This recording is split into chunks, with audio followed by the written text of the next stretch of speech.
Hey, welcome to the Talking Room. I'm Alex, and this is the place where we just talk. Nothing fancy, just honest conversation. And I'm Maya. Really happy to be here with you today. Thanks for tuning in. So Maya, before we get into anything, I have to ask, how are you today? Like, actually.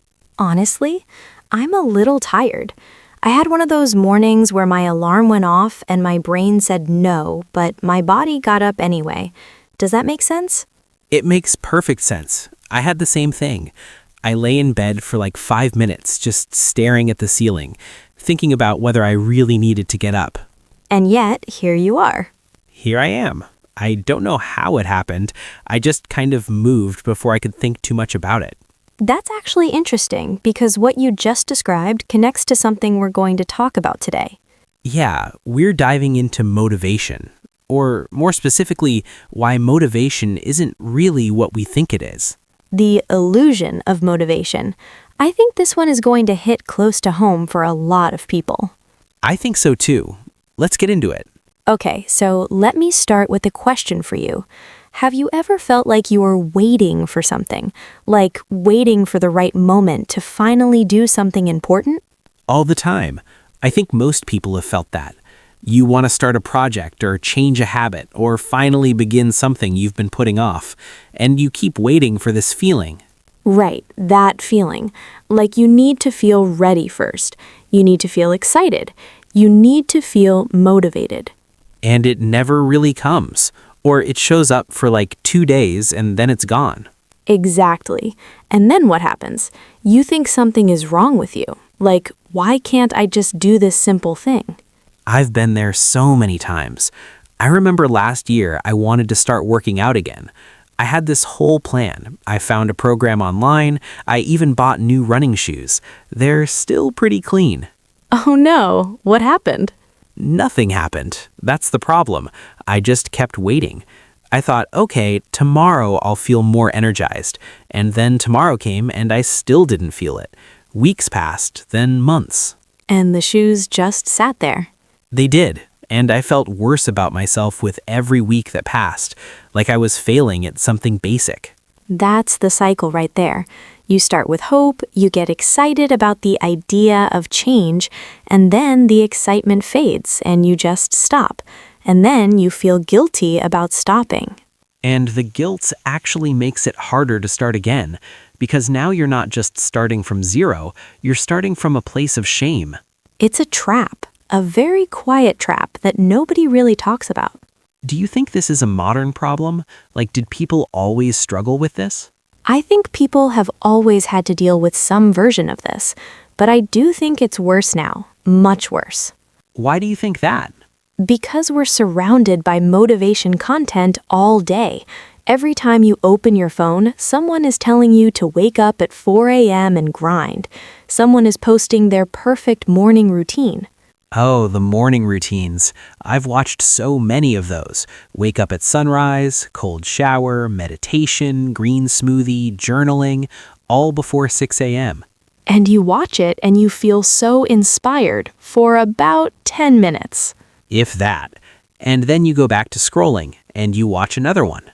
It's like eating candy. It tastes good in the moment, but it doesn't actually feed you. You feel full of motivation, but you haven't actually done anything. That's such a good way to put it. We consume motivation like entertainment. We scroll through it, we feel something, and we think that feeling is the same as progress. But it's not. Feeling inspired is not the same as doing the work. Not even close. And the more you consume, the more you need. It's like a tolerance builds up. Yes, and meanwhile, nothing in your life actually changes. You just get better at feeling temporarily excited and then going back to the same patterns. That's the illusion, the feeling of motion without actual movement. Okay, so here's something I've been thinking about. Why does motivation feel so good when it does come? What's happening in those moments?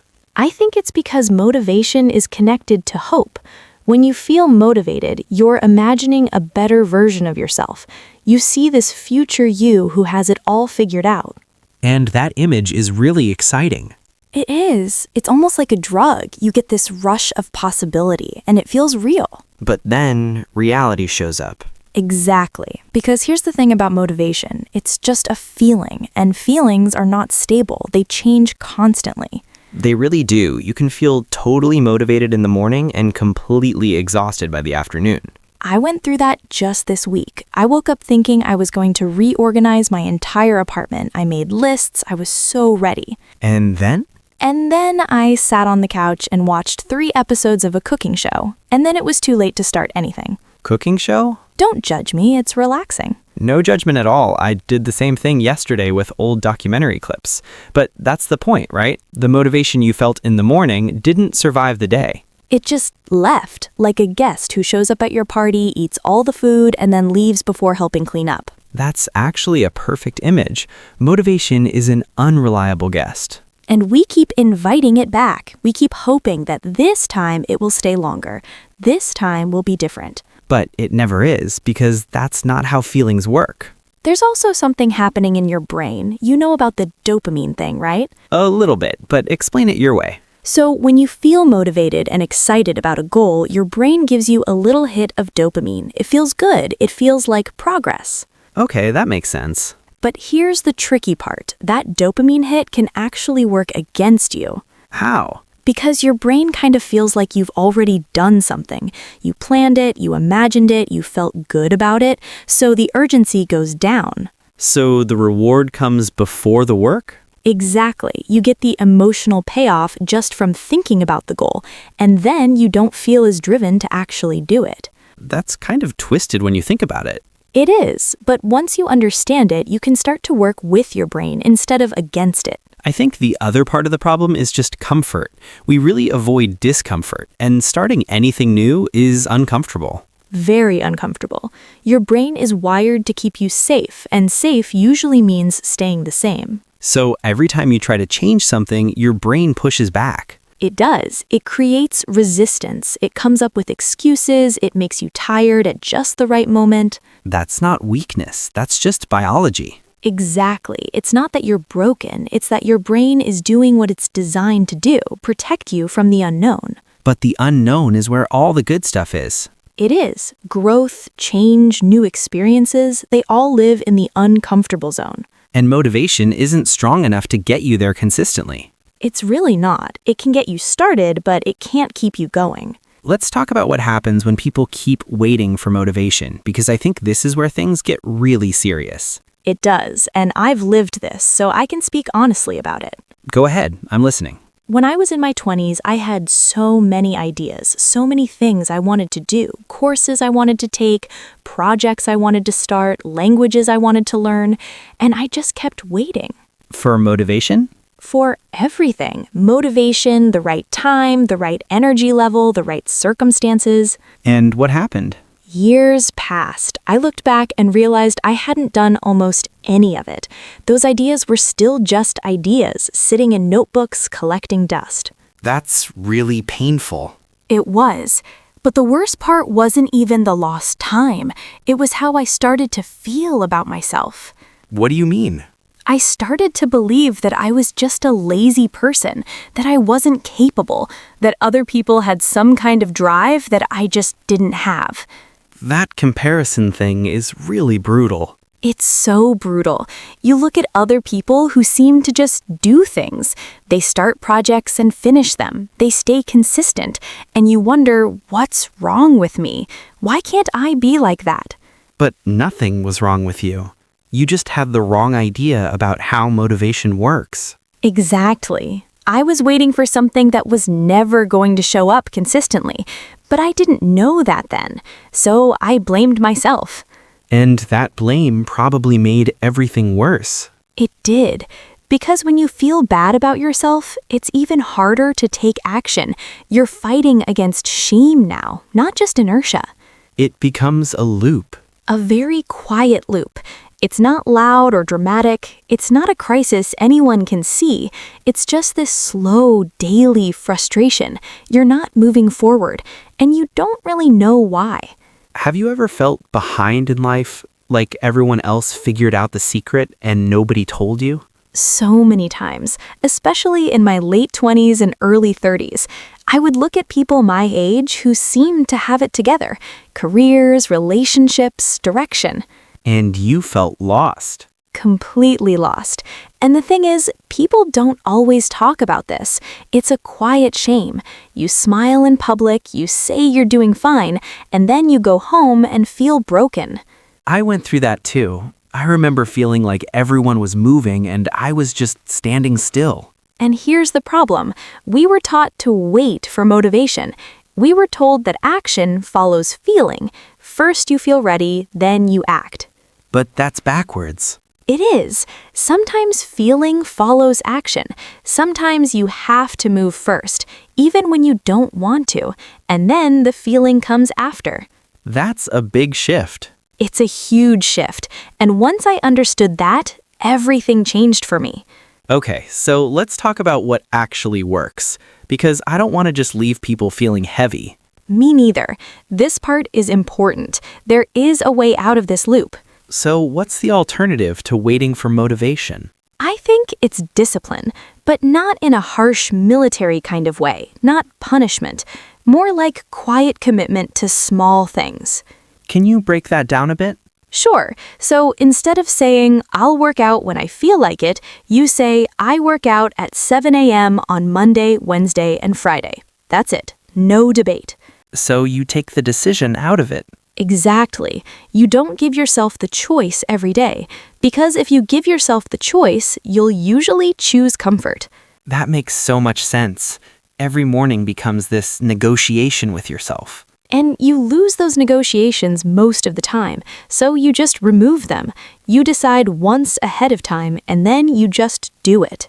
That sounds simple, but I know it's not easy. It's not easy at first, but here's what happens.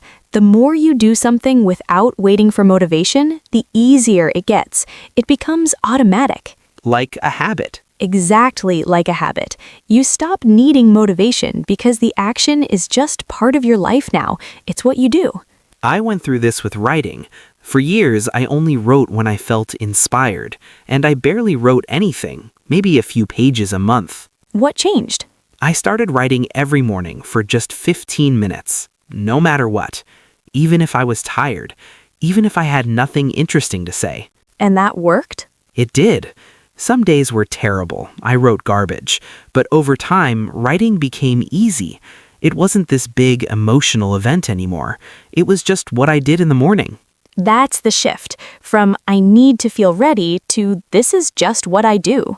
Exactly, and I think that's what discipline really means. It's not about forcing yourself. It's not about suffering. It's about removing the daily debate.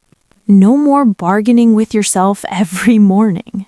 Right, you don't ask yourself if you feel like it, you just do the thing. And here's something else I've noticed. This actually changes your identity over time. What do you mean by that? When you show up every day, even when you don't feel like it, you start to see yourself differently. You become someone who does the thing. A writer who writes, a runner who runs.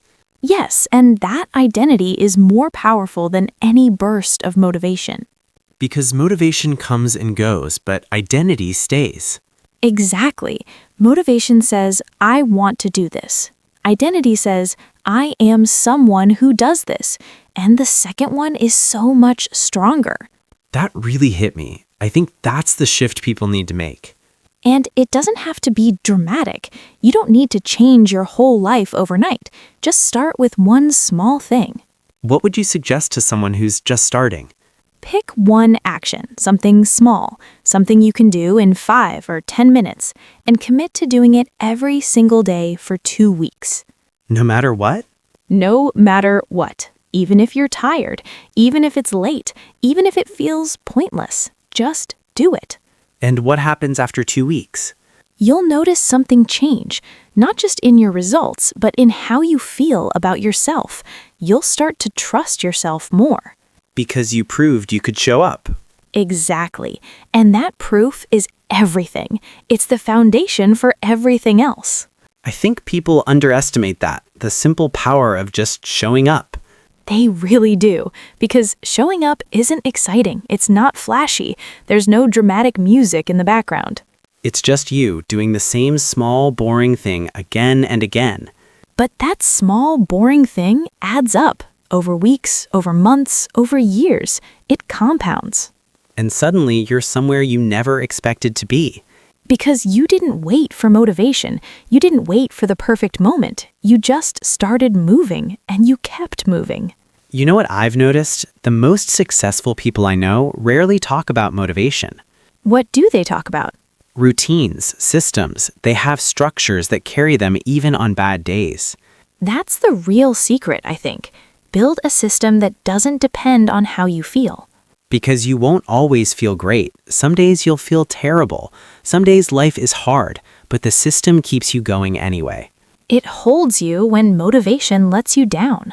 So, to put it simply, forget waiting for motivation. Build small disciplines, turn actions into habits, and trust the process. And be patient with yourself. This takes time. You won't feel different after one day, maybe not even after 1 week. But you keep going anyway. You keep going anyway, and eventually it works. It really works. All right, we should probably wrap this up. Yeah, this felt like a good one. I hope whoever is listening takes just one thing from today. You don't need to wait. You can start right now, even if you don't feel like it. And that might be the most powerful realization you can have. Action doesn't wait for feeling. Feeling follows action. Thanks for being here with us today. Take care of yourselves. We'll be back soon. See you next time. Bye, everyone. Bye.